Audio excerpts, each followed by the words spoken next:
శ్రీకృష్ణం వందే జగద్గురుం. జై శ్రీకృష్ణ. ఈ వీడియో చూసే ముందు ఒక లైక్ కొట్టి జై శ్రీకృష్ణ అనే కామెంట్ చేయండి. భర్త ఆదాయం రెట్టింపు కావాలంటే భార్య చేయవలసిన పనులు. భర్త ఆదాయం రెట్టింపు కావాలంటే భార్య తప్పకుండా చేయవలసిన 10 ముఖ్యమైన పనులు గురించి తెలుసుకుందాం. లక్ష్మీదేవి మీ ఇంట్లో పీట వేసుకొని కూర్చుంటుంది. భర్త ఆదాయం రెట్టింపవ్వాలంటే భార్య తప్పకుండా చేయాల్సిన పనులు ఇవే. ఏ భార్య అయితే ఈ పనులు తూచా తప్పకుండా పాటిస్తుందో వారి ఇంట్లో లక్ష్మీదేవి పీట వేసుకొని కూర్చుంటుంది అని తాళపత్రనిధి అనే గ్రంథంలో ఋషులు చెప్పారు. భార్య ఎప్పుడైనా సరే భర్త మంచినే కోరుకుంటుంది. అలా భర్త మంచిని కోరుకునే భార్యలందరూ కూడా ఈ నియమాలను పాటిస్తే తప్పకుండా భర్త సంపాదన విపరీతంగా పెరుగుతుంది. భర్తకు అదృష్టం, ఐశ్వర్యం కలిసి వస్తాయి. ఇంట్లో ధనం మిగలాలి అన్నా, ఆర్థిక సమస్యలు పోవాలి అన్నా భర్త సంపాదన పెరగాలి. స్త్రీలు కొన్ని తప్పులను అస్సలు చేయకూడదు. కొన్ని నియమాలను పాటించాలి. అవి తాళపత్ర గ్రంథంలో చెప్పారు. మరి ఆ నియమాలేమిటో ఇప్పుడు మనం ఈ వీడియోలో వివరంగా తెలుసుకుందాం. ముందుగా అందరూ ఈ వీడియోని లైక్ చేసి జై శ్రీకృష్ణ అని చిన్న కామెంట్ చేయండి. అలానే వీడియోని ఎక్కడా కూడా స్కిప్ చేయకండి. అప్పుడే మేము చెప్పేది మీకు పూర్తిగా అర్థమవుతుంది. భర్త సంపాదన విపరీతంగా జరగాలంటే భర్త ఇంటి నుండి బయటకు వెళ్లిన ఒక ముహూర్తకాలం పాటు భార్య బట్టలు ఉతకకూడదు. అంటే మీ భర్త ఇంట్లో నుండి ఆఫీసుకు కావచ్చు, లేదా వ్యాపార స్థలానికి కావచ్చు. అంటే మీ భర్త ఆఫీసుకు, పనికి వెళ్లిన తర్వాత ఒక ముహూర్తకాలం పాటు బట్టలు ఉతకకూడదు. ముహూర్తకాలమంటే 1 గంటపాటు కనుక భర్త బయటకు వెళ్లిన గంట వరకు బట్టలు ఉతకకూడదు. అలాగే భర్త ఇంట్లో నుండి ఏ పనిమీద బయటకి వెళ్లినా వెంటనే ఇల్లు ఉడవకూడదు, చెత్త ఇంటి బయట వేయకూడదు. కొంతమంది స్త్రీలు భర్త ఆఫీసుకు వెళ్లగానే వెంటనే ఇంట్లో ఉన్న చెత్త అంతా కూడా తుడిచి డస్ట్బిన్లో వేస్తారు. కానీ అలా కూడా చేయకూడదని శాస్త్రం చెబుతోంది. అలా కాదని భర్త వెళ్లిన వెంటనే ఇల్లు తుడిస్తే భర్త సంపాదన పెరగదు, తగ్గిపోతుంది. కాబట్టి భర్త బయటకు వెళ్లిన తర్వాత 1 గంటపాటు ఇంట్లో చెత్త ఊడవకూడదు. స్త్రీలందరూ ఈ విషయాన్ని గుర్తుపెట్టుకోండి. గంట తర్వాత ఇల్లు ఊడ్చుకోవచ్చు. అలాగే భర్త సంపాదన పెరగాలంటే భార్య ప్రతిరోజూ ముఖానికి పసుపు రాసుకోవాలి, కాళ్లకు కూడా పసుపు రాసుకోవాలి. ప్రతిరోజూ కాకపోయినా కనీసం శుక్రవారమైనా సరే పసుపు రాసుకోవాలి. పసుపులో యాంటీబయోటిక్ ఉండటం వల్ల ఎటువంటి క్రిములు దరిచేరనివ్వదు. ముఖానికి పసుపు రాసుకోవడం వలన మొటిమలు కూడా రాకుండా ఉంటాయి. ముఖం కాంతివంతంగా ఉంటుంది. అలాగే భర్త బాగుండాలంటే స్త్రీలు తప్పనిసరిగా పాపిట్లో కుంకుమను ధరించాలి. చాలామంది ఆడవారు కుంకుమ బొట్టు పెట్టుకుంటారు, కానీ పాపిట్లో కుంకుమను ధరించరు.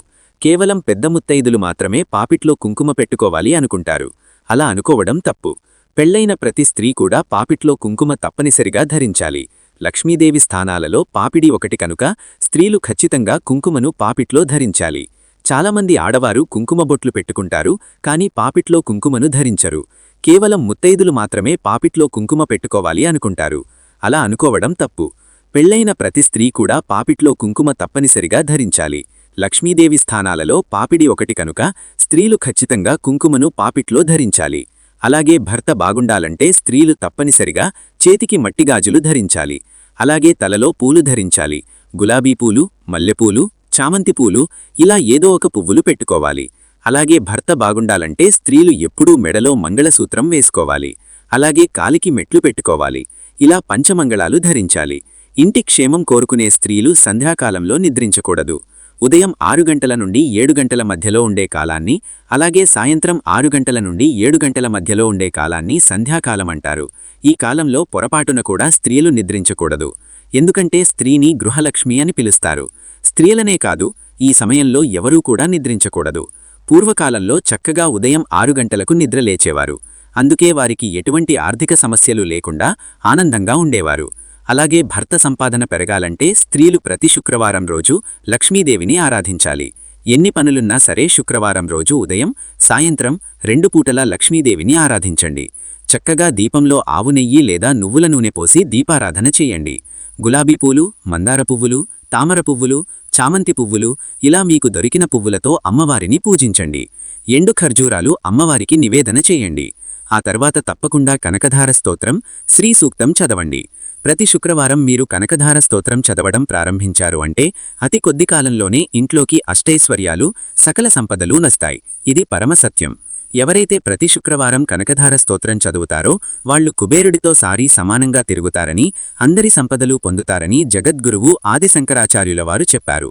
కనుక ప్రతి శుక్రవారం కనకధార స్తోత్రం చదవండి. అమ్మవారికి ఖర్జూరాలు నైవేద్యంగా పెడతారు కదా, ఆ ఖర్జూరాలను తీసి పూజ పూర్తయిన తర్వాత ఒక డబ్బాలో దాచి ఉంచండి. మీ భర్త ఇంటి నుండి బయటకు వెళ్లేటప్పుడు చక్కగా మీ భర్తకు కుంకుమ బొట్టు పెట్టి ఒక ఖర్జూరాన్ని మీ భర్త చేతిలో పెట్టి తినమని చెప్పండి.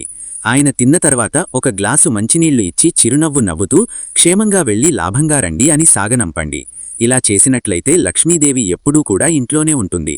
ప్రతి శుక్రవారం అమ్మవారిని పూజ చేసేటప్పుడు తల్లి నా భర్తకు ఆయురారోగ్యాలు ప్రసాదించు, అలాగే నా భర్త సంపాదన రెట్టింపయ్యేటట్లుగా అనుగ్రహించు, తల్లి ఆయనకు అదృష్టాన్ని ఐశ్వర్యాన్ని ప్రసాదించు తల్లి అని అమ్మవారిని ప్రార్థించండి.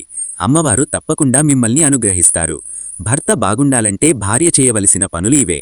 కనుక స్త్రీలు నియమాలను పాటించి మీ భర్త పిల్లలతో కలిసి ఆనందంగా జీవించండి. అలాగే స్త్రీలు పుట్టింటికి వెళితే తల్లి దగ్గర నుండి ఏదో ఒక వస్తువును తెచ్చుకుంటారు.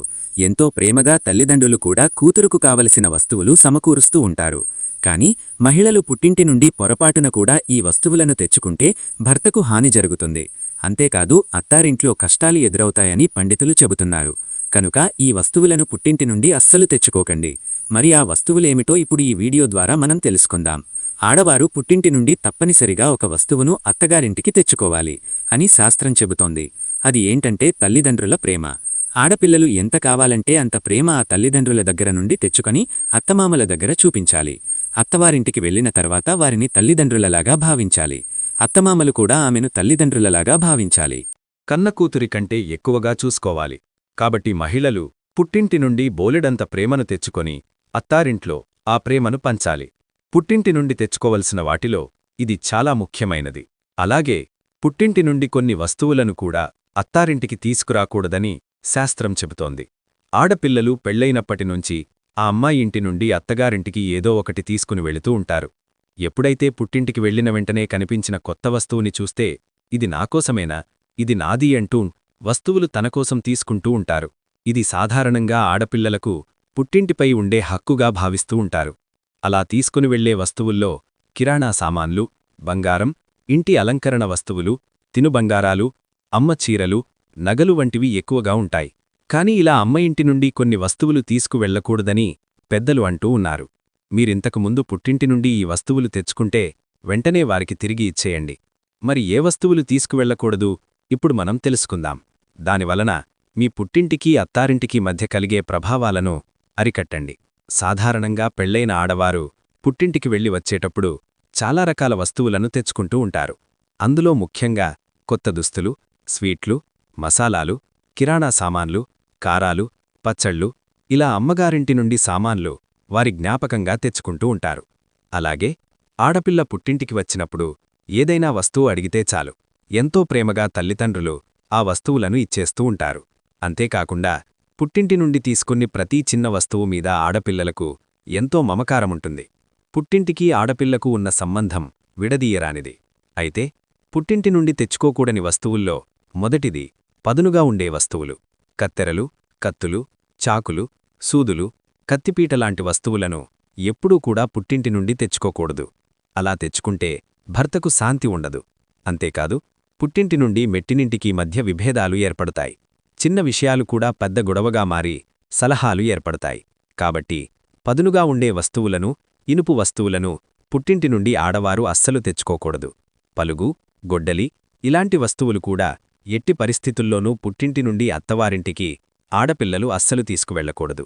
ఇలా చేశారంటే మాత్రం మీకు గొడవలు కలుగుతాయి. అత్తారింటి నుంచి పుట్టింటికి దారనేదు లేకుండా పోతుంది. కొంతమంది అమ్మలు కూతుర్లకు మసాలా సామాన్లు, వడియాలు ఇచ్చి పంపిస్తారు. అలాగే పండించినా లేదా చౌకుగా వచ్చిందని చింతపండును కూడా ఇస్తూ ఉంటారు. కాని చింతపండును అలాగే ఉప్పును పొరపాటున కూడా పుట్టింటి నుండి స్త్రీలు తెచ్చుకోకూడదు. తెలియక చేస్తే భర్తకు అనారోగ్య సమస్యలు వస్తాయి. పుట్టింటికి మెట్టినింటికి మనస్పర్ధాలు వస్తాయి. వీటితో పాటు బియ్యం కొలవడానికి వాడే డబ్బాలు, అలానే చేట, రోలు, రోకలి వంటివి కూడా పుట్టింటి నుండి అస్సలు తీసుకోకూడదు. అలాగే తిరగలిని కూడా పుట్టింటి నుండి తెచ్చుకోకూడదు. మీ భర్తకు అన్ని విషయాలకీ కోపం వస్తుంది. ఇలా తెచ్చుకుంటే మీ భర్తకు ఒత్తిడి పెరుగుతుంది. ఇంటిలో గొడవలు వచ్చే ప్రమాదముంది. కొంతమంది పత్తి పండిస్తారు. అటువంటివారు ఆడపిల్ల ఇంటికి వస్తే పత్తితో ఒత్తులు చేసి ఆ ఒత్తులు కూడా ఇస్తూ ఉంటారు. కాని అలా పత్తిని కూడా మహిళలు పుట్టింటి నుండి తెచ్చుకోకూడదు. తెచ్చుకుంటే భార్యాభర్తల మధ్య సమస్యలు వస్తాయి. అలాగే అత్తామామలతో విభేదాలు వస్తాయి. పుట్టింటివారి సంపద హరించుకుపోతుంది. అలాగే కొంతమంది ఇళ్లల్లో కొబ్బరి చెట్లు ఎక్కువగా ఉంటూ ఉంటాయి. కొబ్బరి ఆకులతో చేసిన చీపుర్లు కూడా పుట్టింటి నుండి ఆడపిల్లలు తెచ్చుకుంటూ ఉంటారు. కాని అలా చీపురును కూడా పుట్టింటి నుండి ఆడపిల్లలు తెచ్చుకోకూడదు. ఎందుకంటే చీపురు అనేది లక్ష్మీదేవి స్వరూపం. శుభ్రపరచడానికి ఉపయోగిస్తాం కాబట్టి పుట్టింటి నుండి ఆడవారు మెట్టినింటికి చీపురిని అస్సలు తీసుకురాకూడదు. ఇక అమ్మవాళ్ల ఇంట్లో ఆకుకూరలు, కూరగాయలు, మిరపకాయలు పండించినప్పుడు వాటిని కూడా ఆడపిల్లలకు ప్రేమగా ఇచ్చి పంపుతూ ఉంటారు. వీటిని కూడా అస్సలు తెచ్చుకోకూడదు. అలాగే చేదు వస్తువులను అంటే కాకరకాయ, మెంతుకూర ఇలాంటివి కూడా పుట్టింటి నుండి తెచ్చుకోకూడదు.